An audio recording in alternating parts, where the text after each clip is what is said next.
જ્યારે પણ તમે પૈસા ખર્ચ કરો, કોઈ પણ વસ્તુ પરચેઝ કરો કે કોઈ પણ ટાઈપનો ઓનલાઈન કે ઓફલાઈન એક્સપેન્સ પેમેન્ટ કરો, તો તમારા માઇન્ડમાં એક અફર્મેશન જરૂરથી આવવું જોઈએ કે હું પૈસાને ખુશીથી મુક્ત કરું છું અને તે અનેક ગણા થઈને મારી પાસે આવે છે.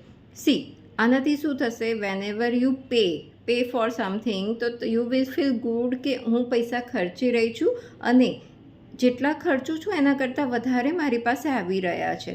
ઇટ મીન્સ કે your vibrations will be high while spending. અને જેટલા તમારા વાઇબ્રેશન્સ હાઈ હશે એટલી જ તમારી ફ્રિકવન્સી યુનિવર્સમાં મેચ થઈ અને it will create a situation accordingly કે જ્યાંથી તમને you will start getting earning more money in, મતલબ સારી અને ઓથેન્ટિક રીતે.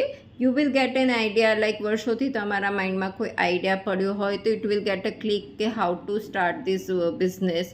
ઓર તમને કોઈ નવી સ્કિલ અપગ્રેડ કરવાનો વિચાર આવશે કે જેનાથી તમારી જોબમાં તમને you will get a salary hike. મતલબ in one way or the other way you will get the best benefit out of that. તો જેમ કે લોકોનું એક પર્ટિક્યુલર હોય છે ને કે અમુક સિચ્યુએશનમાં કોઈ એક પર્ટિક્યુલર વર્ડ દે ટ્રિગર કે આ તો આ બોલશે જ, દેટ ઇઝ કોલ્ડ તકિયા કલામ. તો જ્યારે પણ તમે ઓનલાઈન ઓફલાઈન પેમેન્ટ કરો, ઓલવેઝ બોલો હું પૈસાને ખુશીથી મુક્ત કરું છું અને તે અનેક ગણા થઈને મારી પાસે આવે છે.